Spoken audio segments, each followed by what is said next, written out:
You're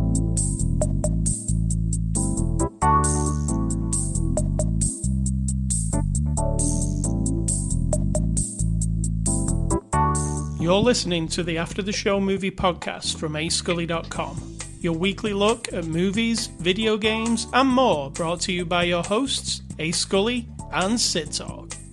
We're addicted to movies. Are you?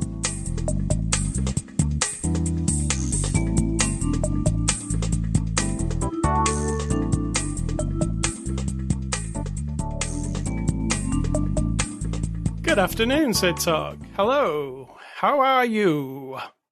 I mean, I'm all right. I'm going to address this right off the bat. Before the after the show discussion did not include this. It was all about Top Gun, which I totally understand because it's like one of the loves of your life. But this week we have had a very sad death in our family and weighs very heavily.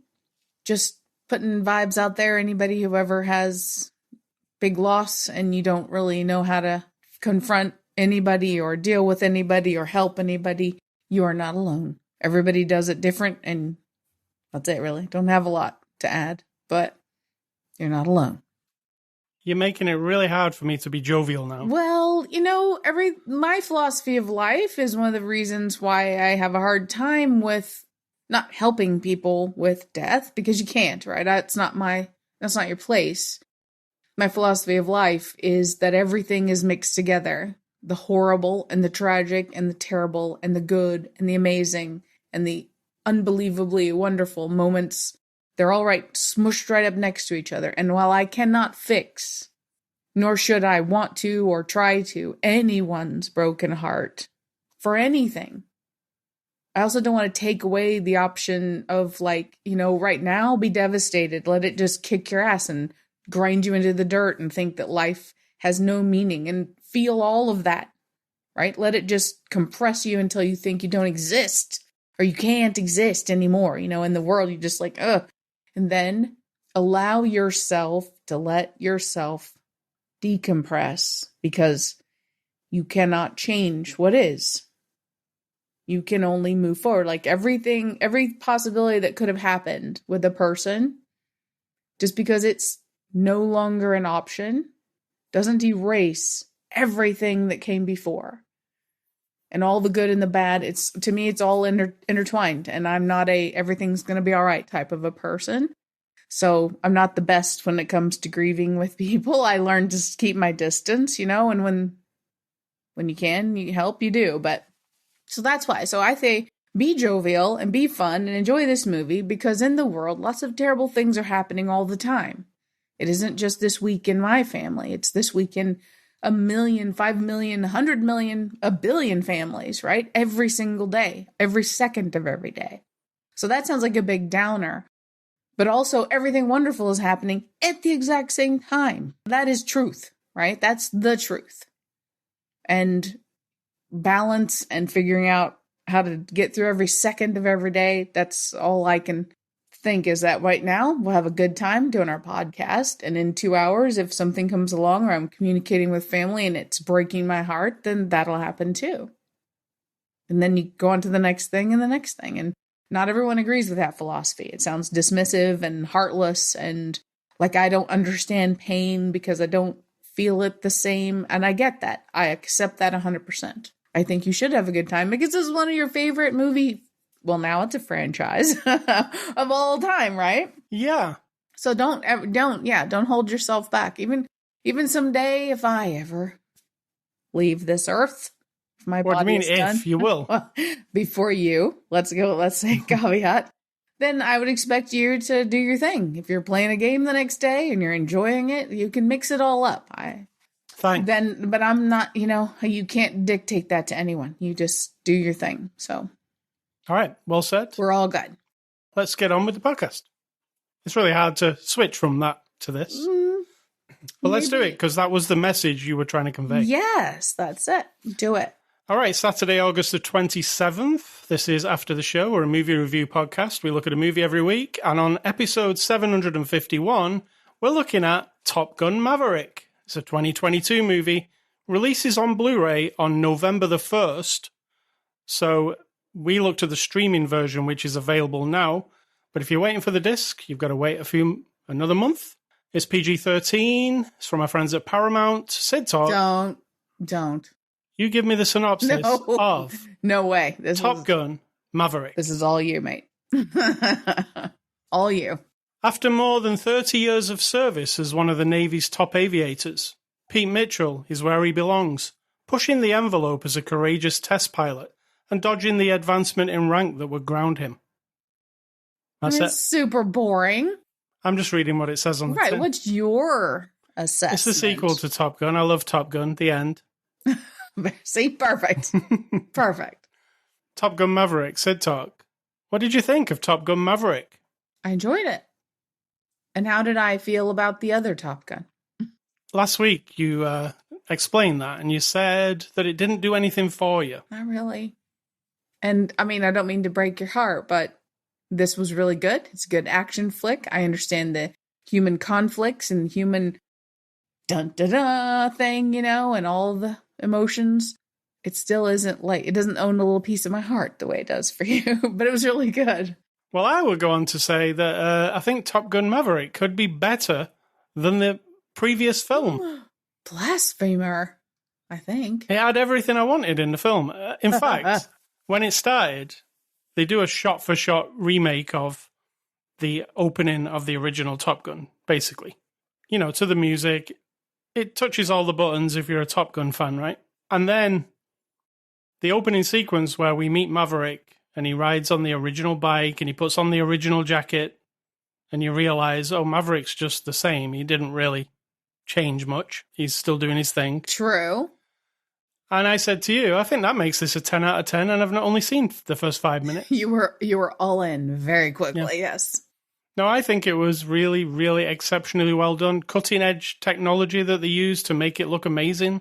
Even more amazing when you think to yourself, this is not CGI mostly. I mean, there's CGI in it, don't get me wrong, because they're not blowing up real planes. Every time you see them in a cockpit of a plane, they're in a cockpit of a plane, acting. It's crazy. I think it looks amazing when you're watching them fly. Agree. And it makes, like the original one, when you're watching them fly, it always looked a bit ropey with the camera movement and stuff. Because basically they were in a chair. Somebody's shaking the chair around. I don't know if it looked ropey. You might think that now, but you didn't think it at the time. You didn't think it at the time. No. But you would if you looked at it now. Right, but that's not fair, is it? Yes. It isn't actually, but...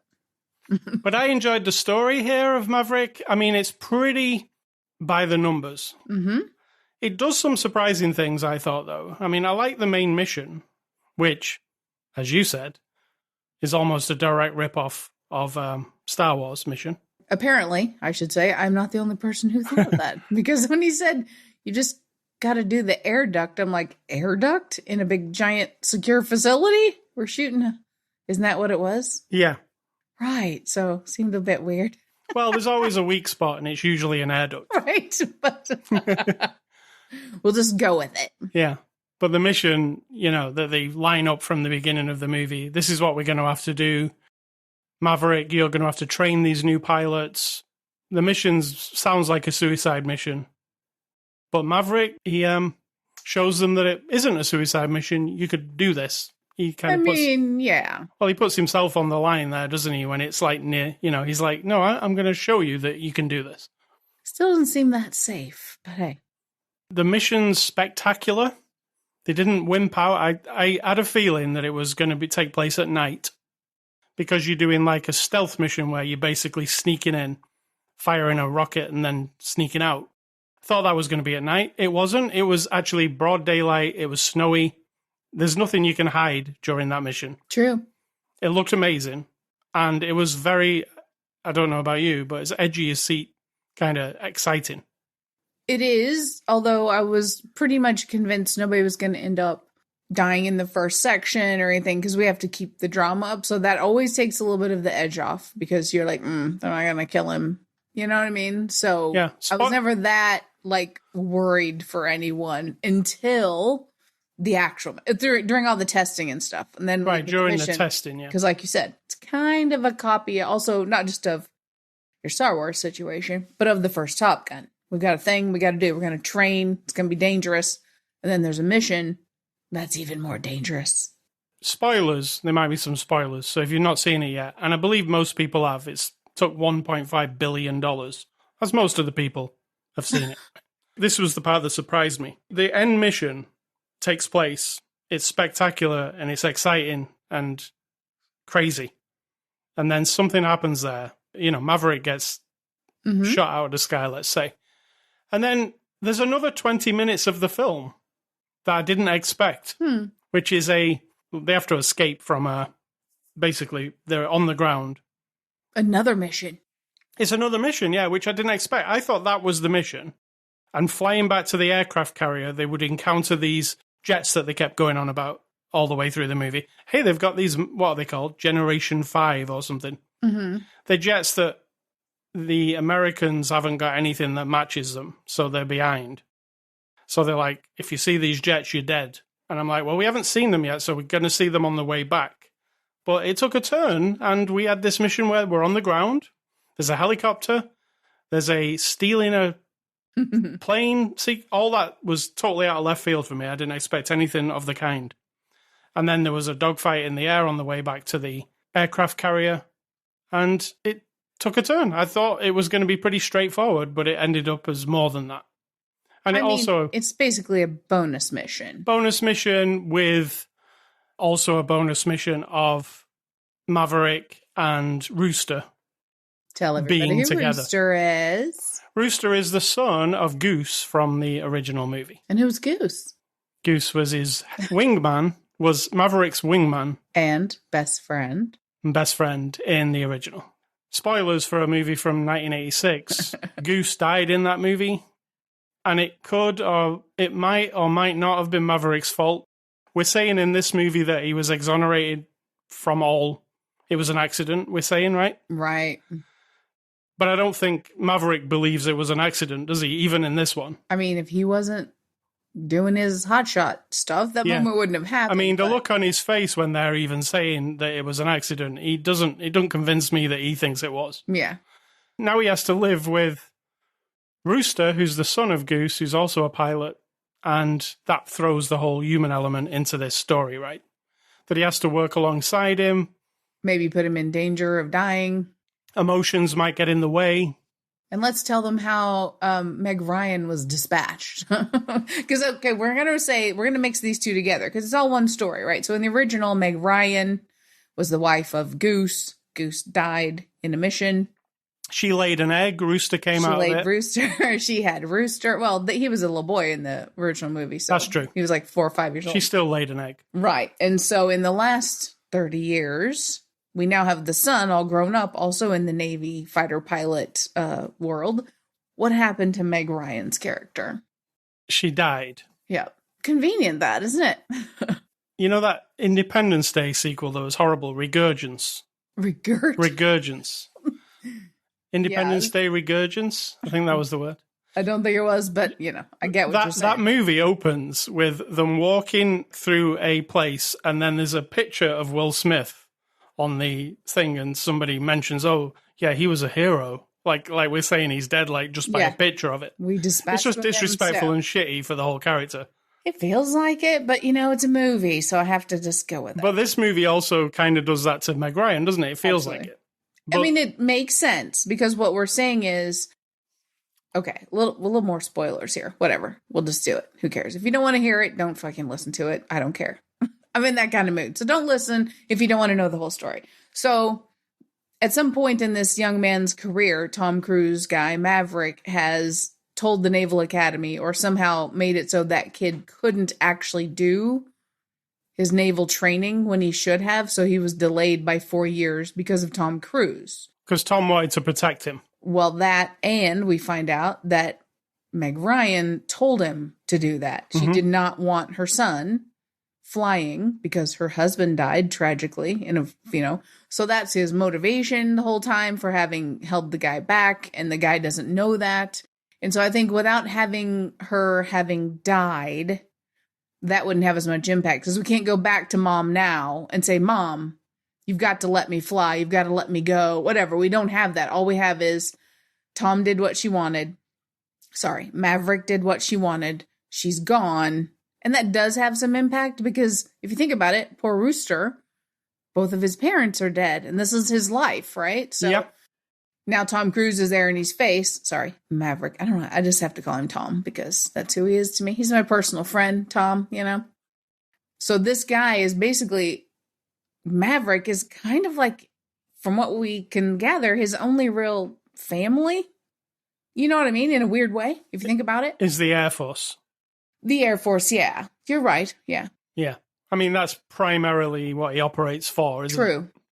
I mean, there are people along the way.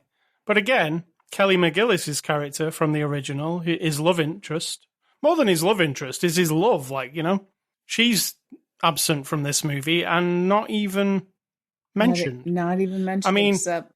I just pulled up the movie on my computer and went through like a frame by frame of a couple of scenes, and I did find her in the movie. She's in a scene where they're mainly showing Meg Ryan and in the flashback. Bath, a flashback, and she's kind of walking in the background. So she is in this movie, acknowledged that she existed, but we don't know what happened to her, right? Let's rewind to the bit where you said you just went back through this movie. I did. Frame by frame. I mean, that is... I had to look at some details. I love it because I've gone back to Bob's Burgers before, frame by frame, to see something that someone might have mentioned. And I'm like, no. That wasn't on there. And I've looked, I'm like, I know the episode so well. We're so dysfunctional in the entertainment. No, maybe we're very functional. No, our entertainment we got to see those pivotal. Details. I did like at the beginning of the movie when he's in his hangar. And then he goes to his little bench, and on the wall is like a memory board. Mm-hmm. Maverick memory board, let's call it. I did enjoy looking at all the photographs on there. And it looked like Maverick's mum and dad were in the corner there, like like an old picture. And they were both stood in front of a plane, of course. It's got flying in its blood, this movie. There are not many movies about Air Force, flying, combat. Most of them are like ground warfare. I wouldn't think about it because it doesn't really appeal to me. So no, but it's exciting to look at. Subjective. Yeah, well, for me it is. So did you like the story? Did it make you sad? Did it make you happy? It made me sad, but then I'm probably vulnerable today to being sad about anybody dying. Well, let's mention what is really sad in this movie. There's a scene in the middle of it that's very sad. A scene in the middle? Yeah. It involves Iceman. Oh, yes. Well, you tell them because you're in love with everybody. Well, you'll remember if you watch the original Top Gun, Val Kilmer played Iceman, and he was kind of like the asshole kind of flyboy who's like, you know, fuck you all, and I'm the best, blah, blah, blah. And Maverick, at the end of the original Top Gun, Iceman acknowledges that Maverick is a better flyer, and he admires him and respects him. Not that they're like the greatest friends, but when it comes down to this movie, he goes to see Iceman. Because let's explain, Iceman has now been moved up to Admiral. Is that right? Yes. He's basically the highest command guy. He's the one who every time Maverick has done something over the last 30 years that should have gotten him kicked out, he's filled it in. Everyone listened to him and he kept him in. And so he's his friend and his sort of like father figure, really, unless they're the same age. They're about the same age. This also mentioned that Tom Cruise's character, Mr. Maverick, has never moved forward. Pete Mitchell is his name, right? Yes. Captain Pete Mitchell. He's never advanced in the service, ever. He's just been a captain the whole time. Yeah. While his friend, who was his enemy in the beginning, the bully guy, like he has moved to the highest position. So they're still kind of like a set, right? But then, as you said, Mr. Kilmer, character. There's a scene. Yeah. Now, in real life, Val Kilmer had throat cancer, and it's left him in a state of he doesn't talk anymore.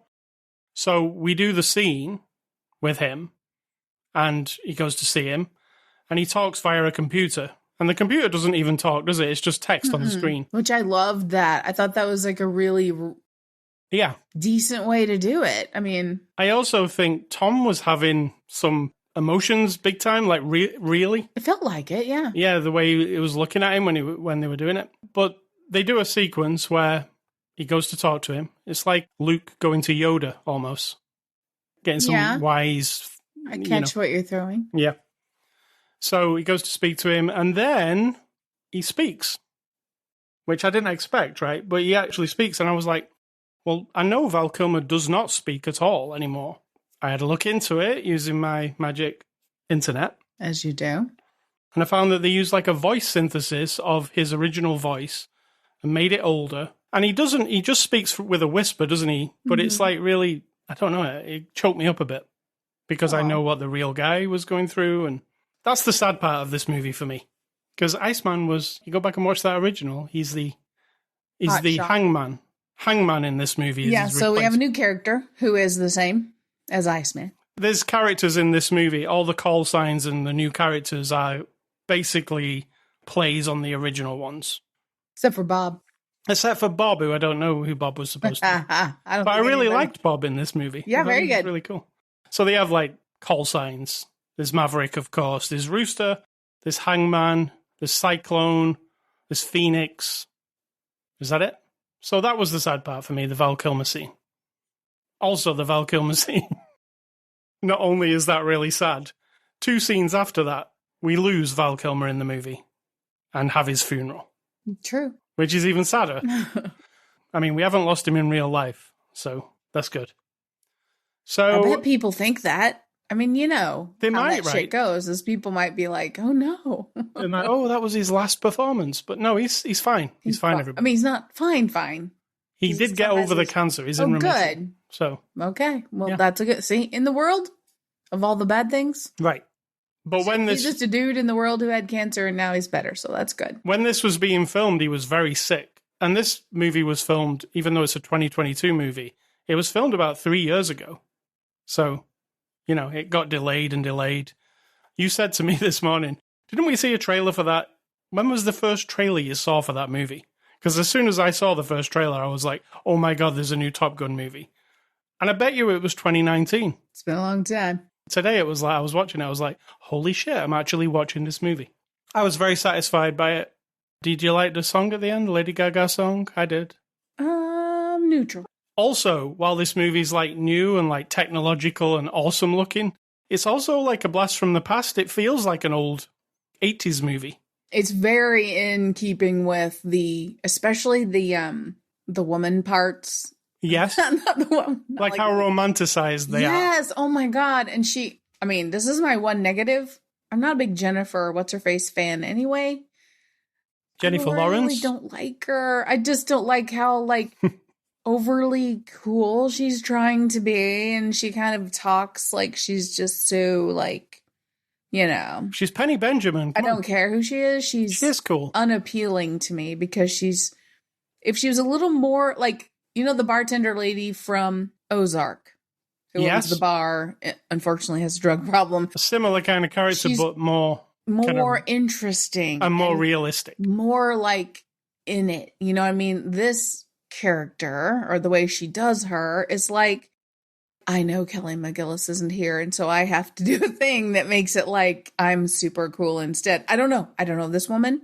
I apologize if you're listening, and that's not how you approached it. But it was like tacky almost. And the thing about her walking away, like super weird, 2 different times, and then opening the door and leaving it open. It's being very romanticized with the love story. But that's not romantic. It's weird. I'm surprised when they were in bed together, I'm surprised Take My Breath Away didn't it? Come on. No, I think that they didn't go that far. That's a done deal. But they didn't show, also, there's not a lot of, one thing I did respect, there's not like a big sex scene. He goes into the house, and then the next thing you see is him and her laying the pillows and the blanket and talking, and that's it. Yeah, because in the original, the sex scenes it's got the music and it's really fancy lighting. And that's very of the time. Yeah. So that was one new aspect here. First of all, they're both in their 50s, so or is Tom Cruise 60? I don't know. He's 60.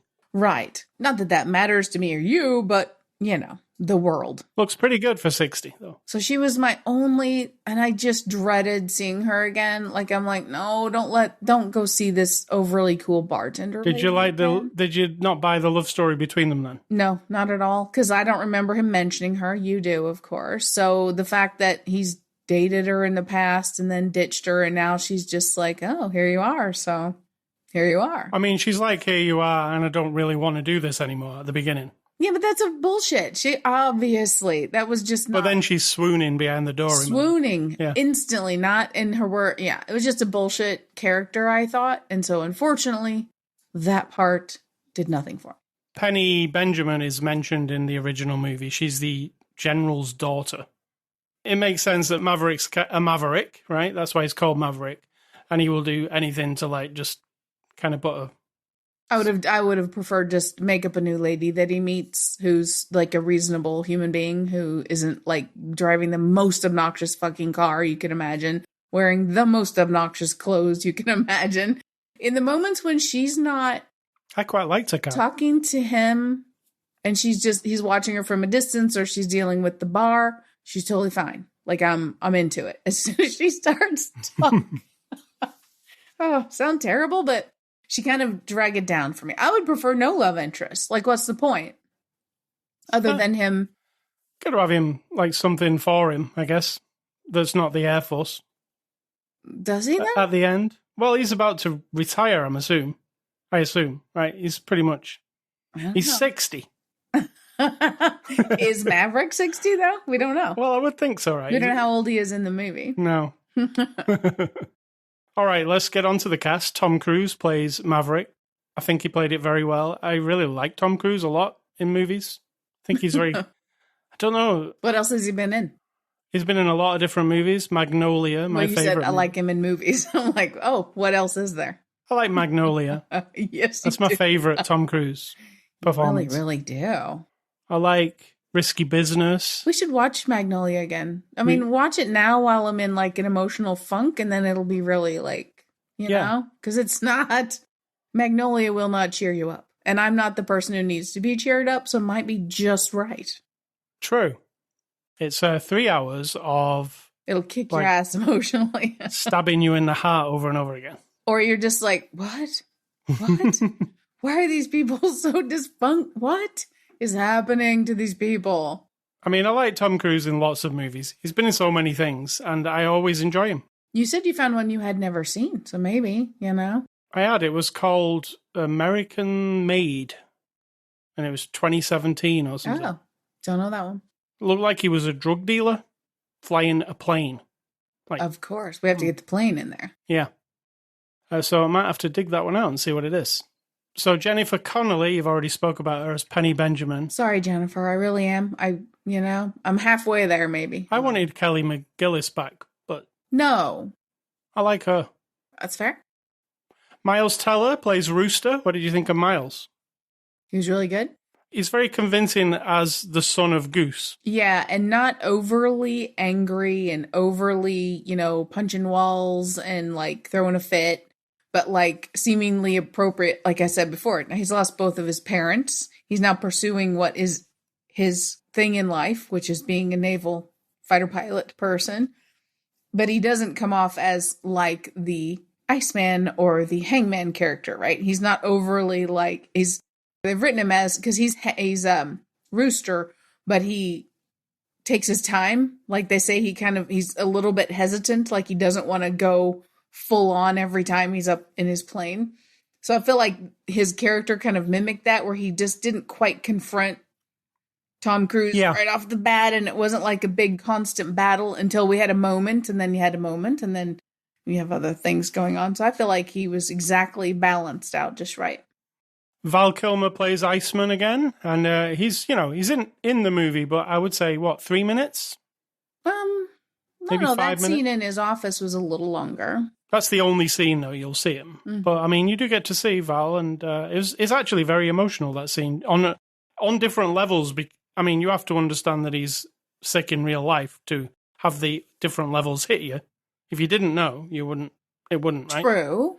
But those multiple levels, if you know about it, you're like, this is really sad. And Tom's been his friend for years. But it's also not sad, because the people making this movie have had enough respect to weave him back into the story, or still in the story, in a way that doesn't seem tacky. Right. Or pushed. I mean, yes, they kill him off, which would have been difficult for him, because he has had throat cancer. Yeah. And now this character had, that's a whole, again, layers, right? Layers of the onion there. Yep.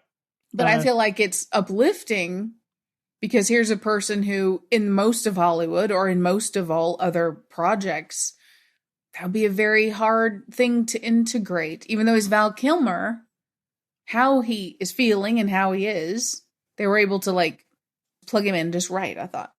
We got John Hamm as Cyclone. He's the new boss man. Well, Ed Harris is like the boss, but he's only in for about 2 minutes. Yeah, Ed Harris is there too. But John Hamm, I think, did a really good job of being that person who has to kind of tell people that stop fucking around. We're in the military here. Can't take chances like that. Right, but in the end, as we know with all Maverick characters, and in life with the Maverick, the rogue character who knows all the rules, knows how to do the thing, but then goes just a little bit off to like actually solve the problem, the guy in charge or the woman in charge who has to pretend like this is unacceptable, they're always going to give in. Yeah. Like they're always going to give you a wink in the end. So yeah. I was waiting for that, but he did a good job I was convinced he's that guy. Yeah. So that's good. So something that just dawned on me that's not cast related, but is about the movie, was the opening sequence where he's test flying the fast plane was unexpected. In the very beginning? Yeah. When he test flies that plane and goes like out of the atmosphere almost. And goes Why was that unexpected? I didn't imagine a Top Gun movie starting that way. And then that plane crashes. And then there's like a scene that's like an absolute comedy scene where he walks into the restaurant. Yes. His costume's all like charred up and stuff because he just crashed out of the sky. It was very interesting. And he walks in and he's like, takes a drink of water from a waitress. And then what does he? He says, "Where are we?"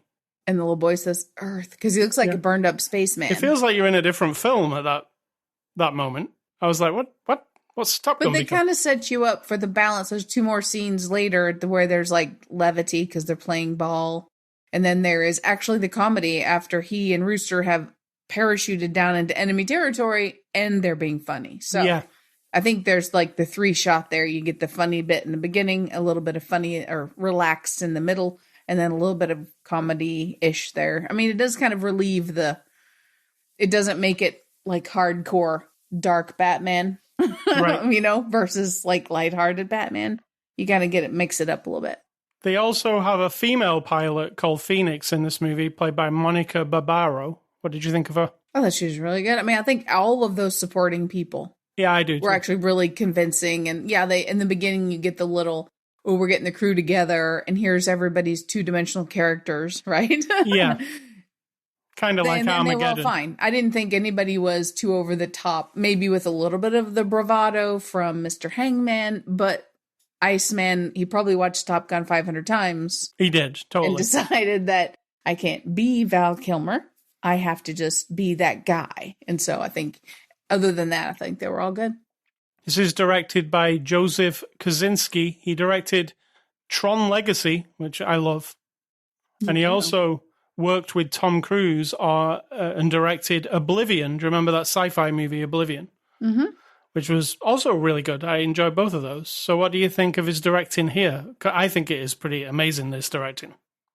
Well, yeah, because there's a lot going on. There's a lot. This is, director is project manager with artistic power. So that's kind of how I look at it. You've got a gigantic project going on here, kind of putting together real footage and all of the not just COVID, right? I mean, I know it was made before and during, is that right? I think before and during. No, actually, all the making of that I just watched, nobody was wearing masks. Right. So if it was before, then you didn't have that necessarily layered on top. Right. But putting performers in jets and sending them up is a whole new, and the thing, the training was they did go underwater and they did go in all the training and all that. That's a whole other thing that the director would have to acknowledge, like you're actually in a plane. And they had to run their own camera, and they had to like do their own, once they're up there, right? Well, didn't you say they had to fix their hair and make hair and makeup? Yeah, the whole thing. They're not in a chair in a studio with somebody rattling them around. So he had to manage all of that and assure everyone and make sure everybody's in place to do all the safety and motivate everyone that it matters here's Tom Cruise over here, and he will fucking do anything. He will literally climb on the wing of a plane that's taking off into the real sky as a stunt. He'll jump off the tallest building in the world, right? In Dubai, wasn't it the tall? Yeah, wherever they were. Climbed up, yeah. He will do that shit because he believes in what he's doing. It matters to him. It may not matter to everybody in the world, but it matters to him. So a director is going to have to convince these young performers, I'm going to put you to G7 and G8 and G9 in an airplane and in a training facility. I mean, it can kill you, right? I mean, you could literally have a brain aneurysm or pass out and have a problem, but he has to convince you somehow to consider whether it matters to you enough to go to do this part for a movie. And I feel like that's a big part of what he did. And then I'm sure he was in the editing room the whole time, and it looks really gorgeous. I don't feel like it had any. The whole thing's weirdness. Gorgeous. There's no shaky cam. It's just amazing looking. Did you expect shaky cam? In those kind of dogfighty battles, you think sometimes it can be a bit hectic, but because those new cockpits in those planes are just completely see-through on every side, I liked it where they were like, leaning on the side glass and stuff. Yes, I loved it whenever it was like turned his head and is like, "What are you doing? What are you doing?" Yeah. And he's like trapped in there. He's the second pilot or whatever you're called. He's in the back seat. Wingman. Right. You're right. Duh. Yeah. Yeah, I love that, the way they looked. I mean, it's a gorgeous film. I believe it's like on the cutting edge of filmmaking. They've got 5 IMAX cameras inside a jet with an actor in a jet, and the jet actually doing maneuvers. I mean, you don't have to do that, but I believe Tom Cruise is like, no, we do it for real or we just don't bother. Right? Right. I think doing it paid off because it looks like $1 million. Actually, it looks like $1.5 billion. That's the cast, the director. Let's go on to IMDb reviews. What do you think, and what are those? They're just reviews that human beings go out and write when they don't like, when they do or don't like a thing. You like to find the ones that don't like it. So we're going to get some 1 stars here. The first guy says 1 out of 10. All right. Garbage for the masses. Handsome American guy with a fast motorcycle wears a nice leather old school jacket, makes love with a girl, and teaches pilots how to kill the bad people around the world. Good American heroes praise each other and make fun. That is it. I mean, that is it. I mean, yeah. Good assessment. That's fair. Second guy says, this is in the top 5 worst films ever. Where do I begin? This is teenage nonsense made for video game enthusiasts who spend hours playing shoot-'em-ups. Endless explosions and huge noises. Volume at 11, flashing lights and bursts of flame. Great if you're addicted to all that. But I think it's just about who's got the biggest dick. And that's Tom Cruise. How do you know this? Oh. How would you know that? I didn't notice that part in the movie. Is that a deleted scene? Number 3 says, this is basically just a remake. I love flying, and I was an airline pilot for 20 years. I love all things flying. Pretty good action, but nothing new. It's ridiculous that it's just the same movie again. I mean, I can't disagree with that fully, because we're just revisiting the same things. So I can't disagree with that one either, but I didn't mind. I would put it on this level. Like, it feels like, and I did have feelings while I was watching this, of Cobra Kai. Yeah. You know, like how Cobra Kai echoes the Karate Kid. Like, you feel like, oh, I'm back in Karate Kid again. True. This does the same. It had the same kind of nostalgic feel to me. So those are the IMDb reviews. There are extras. The Blu-ray will be out in November full of extras. So let's give this movie a score. I've already given it a score. I'm giving it the score of 9 out of 10. I couldn't give it 10 because, 10's like the best thing ever. So that has to get 9 from me. Okay. I'm impressed with your self-control. I'm going to give it like an 8. I mean, because it fulfilled all of the things it was supposed to fulfill. Well, good for you. Thanks. You're wrong, but good for you. So thank you to Paramount for letting us review this one. Next week, we're going to look at the prequel to the movie Orphan. It's called Orphan First Kill. And you know how much I loved the movie Orphan. You did, strangely. It still sticks in my mind. It's a early... I mean, it's not that great. It was a Vera Farmiga was in it. Yeah, but it's very old school. It is, but I loved the revelation. Predictable. Yeah, we're not going to tell you. It's just, it's very of its time as well. Because if you think about the, so... Yeah. It's shocking to me that you still have such fondness for that movie. It's shocking to me that they made a prequel with the same actress. Now, we'll find out how that goes next week. Wow. Movie recommendations. I am going with the theme of Top Gun, and I'll recommend you Top Gun from 1986. Tony Scott, rest in peace. Shocking. And I'll also recommend you Hot Shots, which is a parody of Top Gun. That is very funny, but you have to like the airplane movies to understand it properly. True. I mean, it's basically an airplane movie, but Top Gun. So Hot Shots and Top Gun. And they are. I'm going back to the 90s, and I've got like 5. Now, there's no reflection on their quality or whether I remember every detail, but I do remember that Showgirls was not great. It's awful. But it's on the list. Piranha, also not great. Awful. But it's fine. It's fine. And I don't think that was the original Piranha. I think there was one from the 70s, but don't quote me on that. And yeah, there was. One called Copycat. Don't know. Which I believe is Angelina Jolie, but I'm not sure. I don't remember fully, but I know I watched it. And Get Shorty, which was Sylvester Stallone and some others, right? Yeah, that one's really good. I like it. Michael Caine, was he in it? Because he was in the original Get Shorty, right? And Mallrats, one from one of your favorite men in the world, Kevin Smith. I do like Mallrats. This week, I listened to Steve-O's podcast with Kevin Smith. What did Kevin do for the shit palm? Yeah. If you haven't seen Mallrats, there's a shit palm in there. If you're a Kevin Smith fan, what I'm saying here is go and listen to Steve-O's podcast, Steve-O from Jackass. And I think he did a really good interview with Kevin Smith. Yeah, it was really good. Like Kevin Smith said, I wouldn't have expected this from Steve-O, this interview. Well, that's not fair. But he said it in a way, like a loving way, didn't he? I don't know. That still seems unfair. But these are two people who love to talk shit and they love to tell stories. So it's quite entertaining. Yes. For sure. So, Ace Scully stuff this week. I've been playing a little bit of the new Saints Row. Saints Row 2022. It's actually a reboot of Saints Row. So, why they have rebooted Saints Row is there was 4 or 5 different games and spin-offs. And progressively, Saints Row got more crazy. In fact, the very last Saints Row game took place in hell.